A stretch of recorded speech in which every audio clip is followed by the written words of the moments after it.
नमस्कार, hello everybody, कैसे हैं आप लोग। तो हमारा राजस्थान हम पढ़ रहे हैं, आपको पता ही है। कक्षा 6 पूरी हो चुकी है और कक्षा 7 जो है वो भी पूरी होने वाली है पाठ्य पुस्तक। तो ये राजस्थान जीके के लिए बहुत ही इम्पोर्टेंट है, चाहे आप कक्षा 7 के विद्यार्थी हो या आप किसी भी प्रकार के कंपटीशन की तैयारी करने वाले हो, चाहे first grade, second grade, REET, RAS, पटवारी, पुलिस। राजस्थान का जीके आपको पता है कि हर एग्ज़ाम में पूछा जाता है। तो आज हम पढ़ने वाले हैं इसका पाठ नंबर 7, आज़ादी का आंदोलन और राजस्थान। इसमें हम आज़ादी के आंदोलन के दौरान जो विभिन्न क्रांतिकारी नेता थे, समाज सुधारक थे, गुरु गोविंद गिरी से लेके मोतीलाल तेजावत तक, जो बारठ परिवार है और उन सब के बारे में हम इसमें पढ़ने वाले हैं।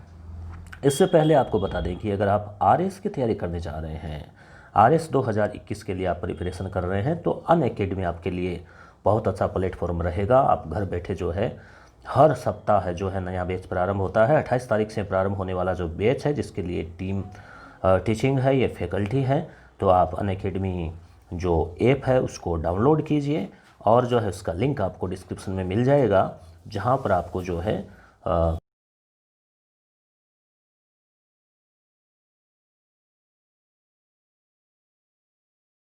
करते हैं शुरू दोस्तों। पाठ 7, पाठ का नाम है आज़ादी का आंदोलन और राजस्थान। तो आज़ादी के दौरान राजस्थान में जो घटनाएं घटी संघर्ष के दौरान, उसके बारे में हम इसमें पढ़ने जा रहे हैं। देश में जब आज़ादी का आंदोलन चल रहा था तो राजस्थान भी अछूता नहीं रहा, और राजस्थान तो वीरों की धरती है, धौरों की धरती है, तो ये तो अछूता रहना ही कैसे था। राजस्थान में अजमेर पर अंग्रेज़ों का सीधा आधिपत्य था, यानी अजमेर जो है वो केंद्र शासित प्रदेश था, और बाकी क्षेत्रों में जो रियासतें थी, 19 रियासतें थी, यानी वहाँ राजा महाराजा थे। शेष राजस्थान पर राजा और महाराजाओं का शासन था। 19 रियासतें थी, 3 ठिकाने थे और एक ही अजमेर केंद्र शासित प्रदेश था, ऐसा आप पढ़ते हैं। इसलिए यहाँ संघर्ष का स्वरूप थोड़ा भिन्न था, क्योंकि राजा महाराजा होने की वजह से राजा महाराजा जो है वो अंग्रेज़ों से समझौते से बंधे हुए थे। अंग्रेज़ों ने देसी रियासतों के कामकाज में हस्तक्षेप करना आरंभ कर दिया था, क्योंकि हर रियासत में उनका एक पॉलिटिकल एजेंट होता था, और वो जो है राजा को मजबूर करता था काम करने के लिए कि इस तरह से समझौते करो। यहाँ के सामाजिक ताने बाने में भी बदलाव आया। अंग्रेज़ों ने कुछ रीति रिवाजों को बदलने का प्रयास किया, हालांकि कुछ अंधविश्वासों को दूर किया, मगर साथ ही साथ कुछ अच्छी परंपराएं हैं उनमें भी उन्होंने हस्तक्षेप किया। तो किसानों और जनजातियों ने आवाज़ उठाई, यानी जब भी जनजातियों के हितों पर कुठाराघात हुआ, उनकी परंपराओं पर, उनके जंगलों पर, तो निश्चित रूप से जनजातियों ने क्या किया, आवाज़ जो है वो उठाई। कालांतर में विभिन्न रियासतों में प्रजा मंडलों की स्थापना हुई। प्रजा मंडल, प्रजा यानी जनता, मंडल का मतलब उनका दल, समूह है। कहने का मतलब राजाओं के अधीन जो जनता थी उन्होंने कुछ अधिकारों की मांग की, और वो अधिकारों की मांग ही जो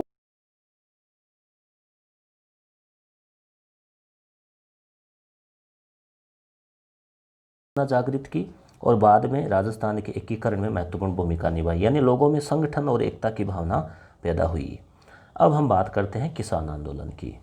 राजस्थान में किसान आंदोलन। मध्यकाल में राजस्थान में जागीरदारों और किसानों के मध्य अच्छे संबंध थे, यानी जागीरदार है और किसान है, उनके बीच में अच्छे संबंध थे प्राचीन काल से ही।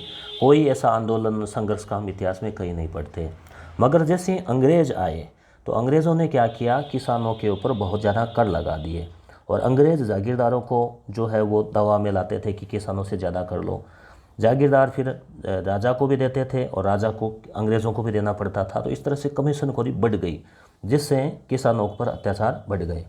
जागीरदार किसानों को अपनी जागीर में, जागीर का मतलब जो उनके पास ज़मीन होती थी, उसमें बसने के लिए प्रोत्साहित करते थे। परंतु अंग्रेज़ों और राजाओं के मध्य सहायक संधि होने के बाद, यानी अंग्रेज़ों ने राजाओं से एक संधि कर ली थी, जिसे सहायक संधि कहते हैं। 1798 में लॉर्ड वेलेस्ली ये लेकर आया था। उसमें क्या है कि राजा एक तरह से अंग्रेज़ों के बंधन में बंध गए थे, तो अंग्रेज़ों ने राजाओं से नगद लगान वसूलना प्रारंभ कर दिया। उन्होंने कहा हमें तो कैश चाहिए, अनाज नहीं चाहिए, क्योंकि अंग्रेज़ों को कैश में ज़्यादा फायदा था। राजाओं ने यह राशि जागीरदारों से और जागीरदारों ने किसानों से वसूलने शुरू कर दी। अंग्रेज़ों के साथ राजा और जागीरदार के ऐशो आराम में पड़ गए, पर भार भी किसानों पर डाल दिया गया। उन पर लागतें बढ़ा दी गई, किसानों से बेगार ली जाने लगी। बेगार क्या होता है? बेगार का मतलब होता है बिना कोई रुपए या मजदूरी दिए काम में लेना, तो वो होता है बेगार। केवल भोजन जो है दे दिया जाता है 2 वक्त का। परेशान होकर किसानों ने विरोध में आंदोलन किए, जिसमें प्रमुख आंदोलन में आता है बिचौलिया किसान आंदोलन, जो कि भारत का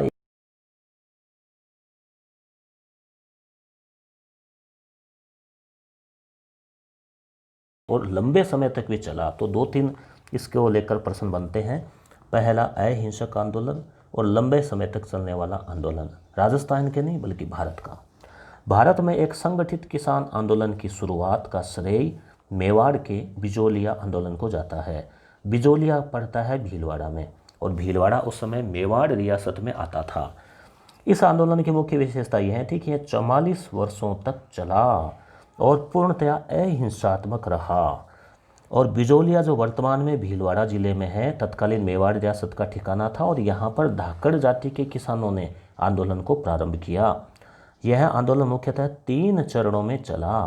पहला चरण 1897 से 1914, फिर उसमें क्या है, नेतृत्व में बदलाव आ गया, विजय सिंह पथिक ने नेतृत्व संभाल लिया बाद में। तो दूसरा चरण है 1914 से 1923। उसके बाद में पुनः नेतृत्व चेंज हुआ, तो 1923 से 1941। तो 3 चरण ध्यान में रखें, धाकड़ जाति, भीलवाड़ा, अहिंसक आंदोलन। आगे हम प्रमुख तथ्यों की बात करें बच्चों, तो 1897 ईस्वी में राव कृष्ण सिंह जो है, उनके समय बिजोली की जनता से 84 प्रकार की लागतें मतलब विभिन्न प्रकार के कर, फलाना कर, ये कर, वो कर ली जाती थी। अतः किसानों के प्रतिनिधि नानजी और ठाकरे पटेल, ये नाम आप याद रखें, नानजी और ठाकरे पटेल ने मेवाड़ महाराणा से इसकी शिकायत की। नानाजी राव ने कुछ समय पश्चात प्रजा पर चौरी कर लगा दिया। तो ये जो वहाँ का जागीरदार था, उसने चौरी करोड़ लगा दिया। चौरी क्या होती है? जब विवाह होता है तो चौरी बनती है ना, यानी कि जागीरदार के मान लीजिए पुत्री का विवाह है, तो कहा कि अब इसका खर्चा की जनता से लो। तो जनता के लिए क्या करें कि चौरी करें,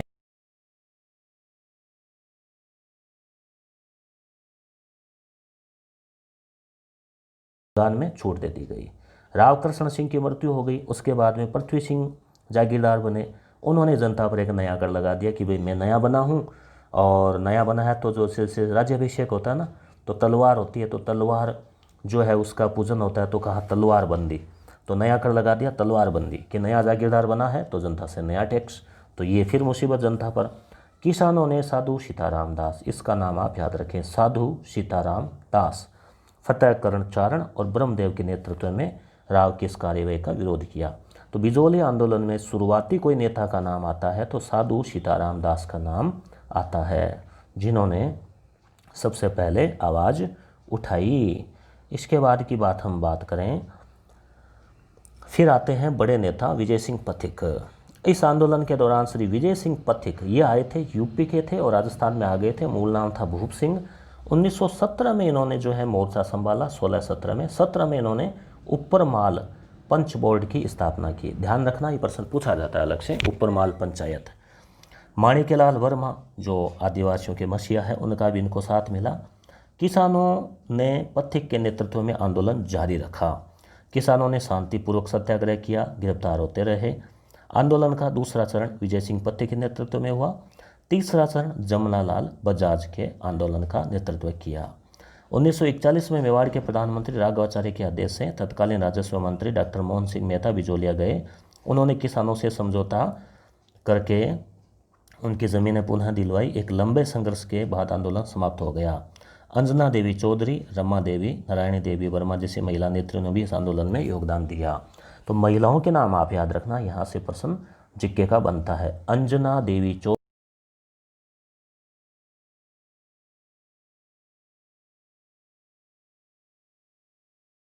तो इसको जो है आपको क्या करना है, लाइक करना है और शेयर करना है।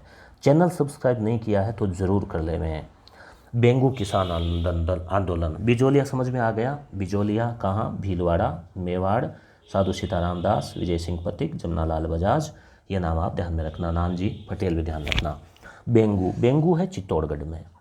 बिजोलिया आंदोलन की सफलता से उत्साहित होकर, अब किसान तो सभी जगह के परेशान थे, तो एक जगह घटना होती है तो दूसरी जगह भी वहाँ प्रेरणा मिलती है।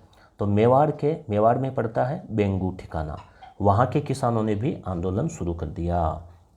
ये लोग मेनाल नामक स्थान पर एकत्रित हुए और पथिक जी को कहा आप भी इधर आओ। फिर पथिक जी ने कहा कि भाई मैं तो बिजी हूँ। रामनारायण जी चौधरी को भेजा कि आप जाओ चौधरी जी।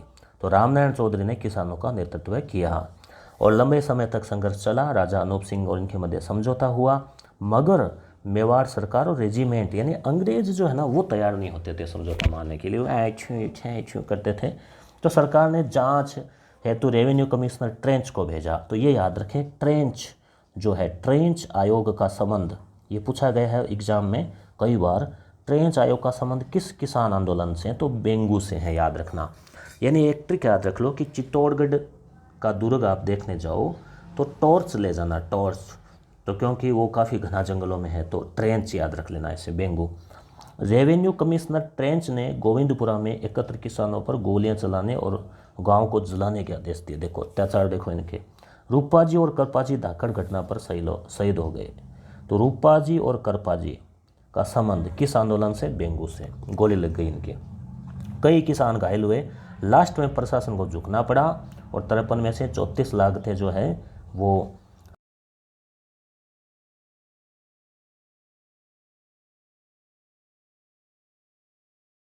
बूंदी जिले में है। बूंदी में जगह थी बरड़, आंदोलन का नाम था बरड़। कई बार पूछा जाता है बरड़ कहाँ पर है, बरड़ आंदोलन तो बूंदी में है। देखो बूंदी अपन खाते हैं, बूंदी सूख जाती है, सूखी हुई बूंदी को खाते हैं तो बरड़ बरड़ की आवाज़ आती है, तो याद रखना आप। और ये खास बात इसकी और रही कि स्त्रियां भी, बड़ी संख्या में महिलाएं और बच्चे भी शामिल हुए। कहाँ? बूंदी वाले में। इसको भी आप बूंदी से जोड़ के याद रख सकते हो, बूंदी खाने से। नानक भील जो है यहाँ पे इस बरड़ किसान आंदोलन में शहीद हो गए थे। नेताओं में रामनारायण चौधरी, नैनूराम, हरिभाई किंकर, आप नाम याद रखें। रामनारायण चौधरी का नाम बूंदी में भी है और बेंगू में भी है। अलवर में घटना हुई नीमू चना की घटना, पूछा जाता है नीमू चना कहाँ? अलवर, ठीक है। तो यहाँ क्या था अलवर में किसान किस चीज़ से परेशान थे? अलवर में किसान जंगली सुअर से परेशान थे। जंगली सुअर जो है वो, उसको बंडूरा बोलते हैं, उसको बड़े होते हैं और फसल को खा जाते हैं। तो उनको क्या है, किसानों को सुअर मारने की अनुमति नहीं थी, यानी अगर सुअर को मार देते तो उनको जेल जाना पड़ता। तो उन्होंने कहा कि इन सुअरों को मारने की हमें अनुमति दे दो। तो इसको लेकर आंदोलन हुआ। 1925 में बड़ी सभा हुई और महाराजा जय सिंह थे वहाँ के, और नीमूचाना गांव में सभा हुई और सभा पर जो है अंग्रेज़ों ने गोलियां चला दी, जिसमें सैकड़ों किसान, स्त्रियां और बच्चे मारे गए। उसे कहते हैं नीमूचाना कांड। कब? 1925, याद रखें, सन भी याद रखें, 1925। नीमू और चना, अनेक घरों को जला दिया गया, पशु मर गए। गांधी जी ने इस घटना से कहा कि ये राजस्थान का जलियांवाला बाग कांड, हत्याकांड की तरह है, नरसंहार है, और इसकी आलोचना की। इसके बाद हम और आंदोलनों की बात करें तो बच्चों, सीकर किसान आंदोलन। सीकर जो है ये शेखावाटी वाला सीकर। तो सीकर जयपुर राज्य का ठिकाना,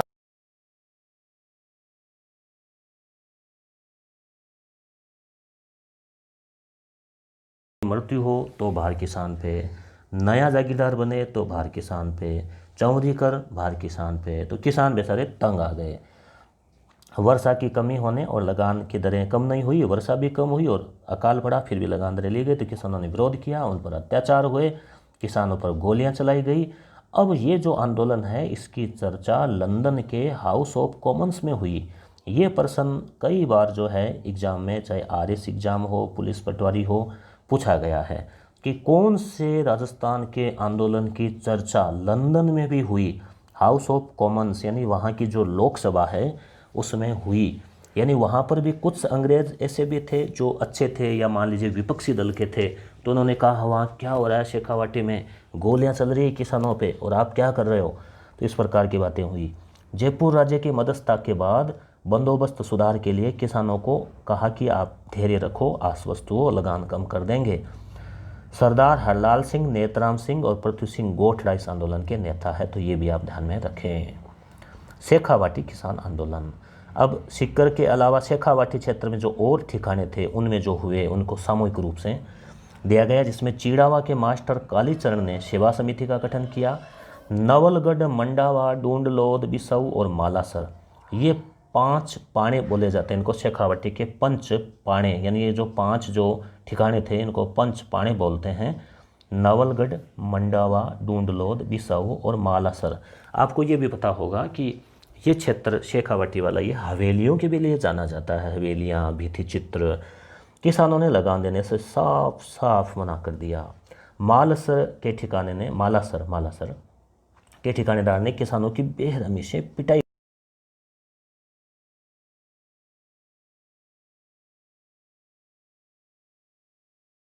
समझौता करने के कई प्रयास किए।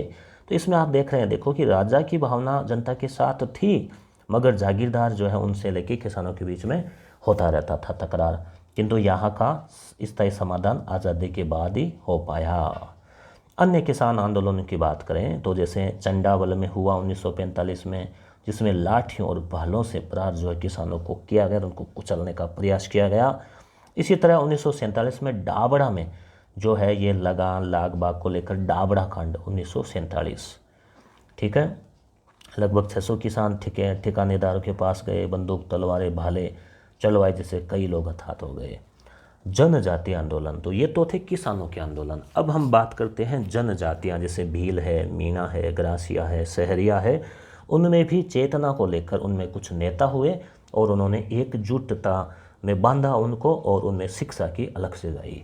तो राजस्थान में भील, मीणा, ग्रासिया, सहरिया आदि, डामोर आदि कई जनजातियाँ हैं। दक्षिण राजस्थान में भीलों का बाहुल्य है। मेवाड़ के राज चिन्ह में इनका चित्र अंकित रहता है। जयपुर और आसपास के क्षेत्र में मीणा ज़्यादा है, यानी मेवाड़ में भील ज़्यादा है, जयपुर के आसपास मीणाओं का बाहुल्य है। मगर समय के साथ में क्या है, ये जनजातियाँ पिछड़ गई और अंग्रेज़ों के काल में इनका भारी शोषण हुआ, जिससे क्या है इनकी स्थिति कमज़ोर हो गई। तो इनमें कुछ जनसेवक और समाज सुधारक आए जिन्होंने इनमें जागृति फैलाई। तो सबसे पहले हम बात करते हैं भील आंदोलन की। भीलों में जागृति लाने का प्रयास किया गोविंद गुरु। तो भीलों में जागृति किसने की शुरू? गोविंद गुरु। ध्यान रखना, गुरु गोविंद सिंह वो तो है सिखों के 10वें गुरु, और गोविंद गुरु या गुरु गोविंद गिरी ऐसा नाम आए तो वो है अपने ये भीलों वाले। इन्होंने संप सभा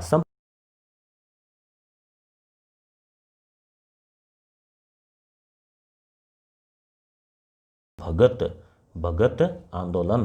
तो इन्होंने कहा भीलों से कि भाई जो अनुचित लगान है ना वो मत दो, और आप लोग पढ़ो लिखो और आपके अंदर जो बुराइयां हैं उनको दूर करो। शराब है, नशा है, महुआ वगैरह उनको छोड़ दो। तो इन्होंने एक बड़ा सम्मेलन किया 1913 में, याद रखना 1913 में। कहाँ पर किया इन्होंने? 1913 में इन्होंने कहा मानगढ़ पहाड़ी पर जो है वो इन्होंने शुरू किया। आश्विन सुदी पूर्णिमा, यानी आश्विन माह की पूर्णिमा, आसोज अभी जो चल रहा है आश्विन, इसमें पूर्णिमा के इन्होंने संप सभा का अधिवेशन हो रहा था मानगढ़ की पहाड़ी पर। ये गुजरात वाला इलाका और ये उसमें बांसवाड़ा और गुजरात के जो बॉर्डर पे। तब अंग्रेज़ों ने इस पहाड़ी को चारों ओर से घेर कर धड़ धड़ धड़ गोलियाँ चलाई और घटनास्थल पर ही हजारों आदिवासी मारे गए।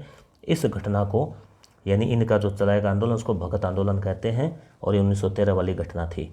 आदिवासी जातियों के दूसरे मसीहा मोतीलाल तेजावत थे, जिन्होंने एक ही आंदोलन चलाया। याद रखना, एक ही, यानी मोतियों की मालाओं को एक करने के लिए उसको धागे में पिरोना पड़ता है, तो आप ट्रिक से याद रखें। चित्तौड़गढ़ के मातृकुंडिया में इन्होंने जो है किसानों और आदिवासियों को इकट्ठा किया। बेगार, लगान, अत्याचार के खिलाफ इन्होंने कहा कि आप आवाज़ उठाओ, आवाज़ बुलंद करो। तो इन्होंने जो है एक 21 सूत्री मांग पत्र भी जो है मेवाड़ के महाराणा को दिया, जिसे मेवाड़ की पुकार नाम कहा जाता है। ये इंपॉर्टेंट है, मेवाड़ की पुकार। देवल, डूंगरपुर, बांसवाड़ा में भीलों को संगठित करने का श्रेय भोगीलाल पांड्या को है। तो भोगीलाल पांड्या का भी जो क्षेत्र है वो डूंगरपुर बांसवाड़ा वाला क्षेत्र रहा, और हरिदेव जोशी को भी जाता है। तो ये था अपने भीलों का आंदोलन, जिसमें मोतीलाल तेजावत, गुरु गोविंद गिरी इनके नाम आते हैं, और भोगीलाल पांड्या।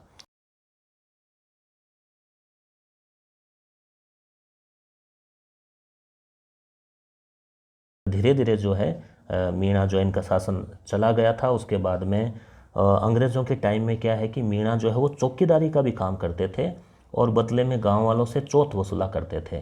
तो ये मीणा चौकीदार मीणा कहलाते थे। एक थे जमींदार मीणा, एक थे चौकीदार मीणा। राज्य में होने वाली चोरी डकैती के लिए भी अक्सर इन्हें जिम्मेदार ठहराया जाने लगा। कि कहीं भी कोई चोरी की घटना होती तो सबसे पहले उन्हीं को बुलाते। तो मीणाओं से उस माल की कीमत वसूल की जाने लगी कि आप लोगों का ही कोई होगा भाई। तो इस तरह से क्या है कि ये लोग कुछ लोग आपराधिक कार्यों में संलग्न भी होने लगे। सरकार ने 1924 में अंग्रेज़ों ने एक कानून बनाया, क्रिमिनल ट्राइब्स एक्ट, यानी जो जनजाति है उसका अपराधी एक्ट। तो इसके तहत 12 वर्ष से अधिक आयु की मीणा जाति के सभी लोगों को प्रतिदिन समीप के थाने में अपनी उपस्थिति देने के लिए पाबंद किया गया। अब देखो 12 साल से ऊपर जो भी बच्चे बड़े हैं उनको कहा कि डेली हाथ लगा के जाओ, तो ये तो एक प्रकार से शोषण हो गया। तो इस कारण मीणाओं में असंतोष फैला। मीणा समाज में व्याप्त बुराइयों, जरायम पेशा जैसे कठोर कानून, ये जो कानून था जरायम पेशा कानून बोलते थे इसको, तो इनको हटाने के लिए कई आंदोलन हुए, मगर लास्ट में 1952 में जाकर ही जो ये उपस्थिति देने वाला था ना कानून, जरायम पेशा कानून, ये आज़ादी के बाद ही जो पहले आम चुनाव हुए तभी समाप्त हो पाया। तो ये था अपने आंदोलन। अब हम बात करते हैं प्रजामंडल की।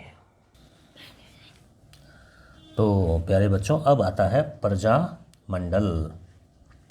प्रजामंडल जैसा कि हमने पहले पढ़ा था कि प्रजा का मंडल यानी प्रजा यानी जनता का संगठन। तो राजस्थान में जो है प्रजामंडल आंदोलन चला। जवाहरलाल नेहरू ने कहा कि किसी स्थान पर जन आंदोलन तभी आरंभ हो सकता है जब वहाँ की जनता तैयार हो। जन आंदोलन के संचालन का दायित्व जनता को दिया गया और राजस्थान की विभिन्न रियासतों में प्रजामंडलों का गठन किया गया। आपको याद रखें 1938 में जो त्रिपुरा अधिवेशन हुआ था, त्रिपुरा फिर 39 में हरिपुरा, तो उनमें भी जो है कांग्रेस ने मान लिया था, प्रजामंडल आंदोलन का समर्थन किया था। तो सबसे पहले बात आती है मारवाड़ प्रजामंडल की। मारवाड़ यानी कि जोधपुर। तो जयनारायण व्यास जो है उन्होंने जोधपुर में 1934 में मारवाड़ प्रजामंडल की स्थापना की। मारवाड़ का नाम आता है तो जयनारायण व्यास का नाम भी बड़ी शान से लिया जाता है। भंवरलाल सराफ इसके अध्यक्ष बने, तो अध्यक्ष का भी नाम याद रखना। और 1938 में रणछोड़ दास गट्टानी की अध्यक्षता में मारवाड़ लोक परिषद यानी मालोप नाम आ जाए, मारवाड़ लोक परिषद, इसकी स्थापना की रणछोड़ दास गट्टानी ने। तो ये 3 नाम आप जो है इसमें याद रखना। आगे बात करते हैं जयपुर प्रजामंडल की।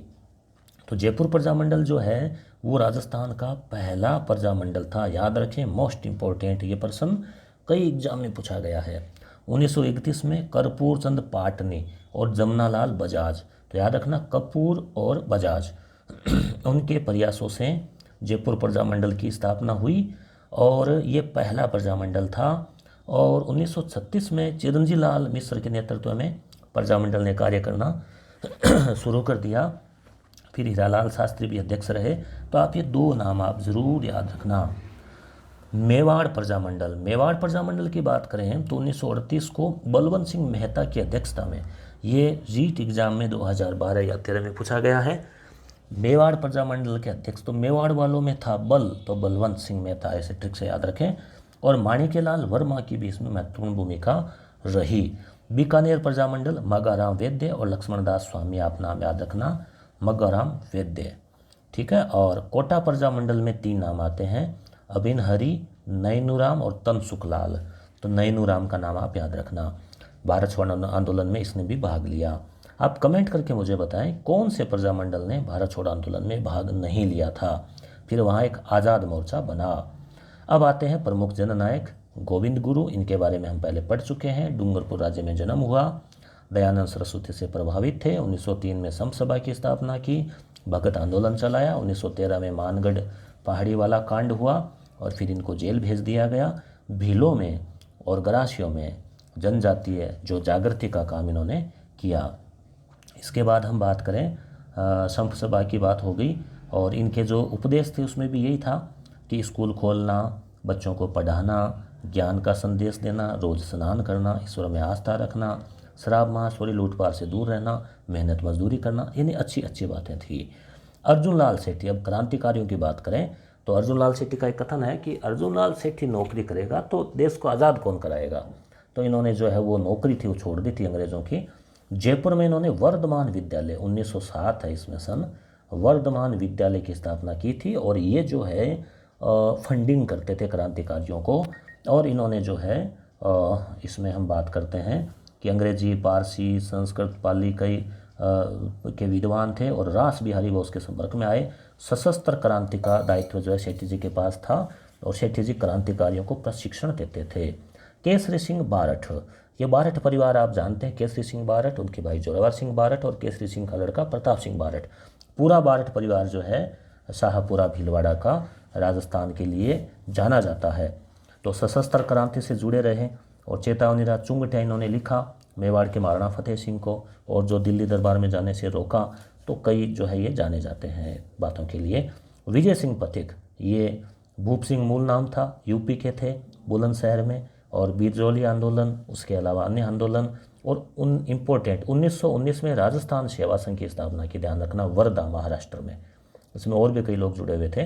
दामोदर दास राठी राजस्थान के लौह पुरुष, पोखरण मारवाड़ में इनका जन्म हुआ और क्रांतिकारियों के लिए जो है ये सहयोग करते थे। गोपाल सिंह राठी से इनका खरवा के गोपाल सिंह जो ठाकुर खरवा के थे उनसे संपर्क हुआ। ये तारीख आप याद रखें, 21 फरवरी 1915 का एक दिन निश्चित किया गया था कि पूरे देश में 1857 की क्रांति की तरह क्रांति करेंगे। इसमें रास बिहारी बोस, महेंद्र प्रताप, इन सब ने योजना बनाई थी। तो इसे बोलते हैं सशस्त्र क्रांति की योजना। इसमें राजस्थान में कई लोग, अर्जुन लाल सेठी, दामोदर साठी, इनके नाम जुड़े हुए थे। मगर भेदियों ने क्या किया, पहले ही इसकी योजना अंग्रेज़ों को बता दी और अंग्रेज़ों ने फिर प्रमुख नेताओं को गिरफ्तार कर लिया। तो इसमें जो है गोपाल सिंह खरवा, भूप सिंह, इनको गिरफ्तार कर लिया गया। राठी ने उपलब्ध करवाई। राठी ने ब्यावर में आर्य समाज की नींव रखी। ठाकुर जोरावर सिंह केसरी सिंह के छोटे भाई थे। मुख्य नाम आता है 1912 में चांदनी चौक में लॉर्ड हार्डिंग्स जो राजधानी परिवर्तन करके आए थे, दिसंबर की घटना है, तो उन पर बम फेंका था, तो जोरावर सिंह ने फेंका था।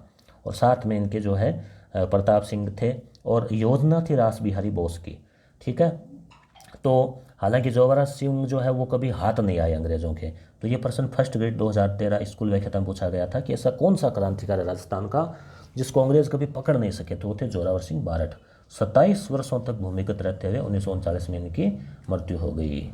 कुंवर प्रताप सिंह, ये केसरी सिंह बारठ के पुत्र और जोरावर सिंह के भतीजे थे और ये रास बिहारी बोस की क्रांतिकारी योजना में शामिल थे, बम कांड में शामिल थे। तो इनको आसानाड़ा स्टेशन मास्टर ने इनको अपनत्व का ढोंग रचाते हुए धोखे से गिरफ्तार करवा दिया। बरेली जेल में इनको भेज दिया गया। बरेली जेल याद रखें, बरेली यूपी। तो इन पर बहुत ज़्यादा अत्याचार किए गए अंग्रेज़ों के द्वारा। साथियों के नाम बताने के लिए कहा गया।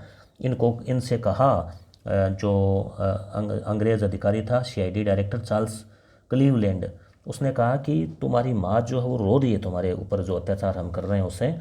तो प्रताप सिंह ने कहा कि मेरी माँ रोती है तो रोने दो, मगर देश की हज़ारों माएँ नहीं रोए, इसलिए मैं अपने साथियों के नाम नहीं बताऊंगा। उन्होंने लास्ट में बताया नहीं और उनके अत्याचारों से आखिरकार जो है बरेली जेल में इनकी मृत्यु हो गई, शहीद हो गए।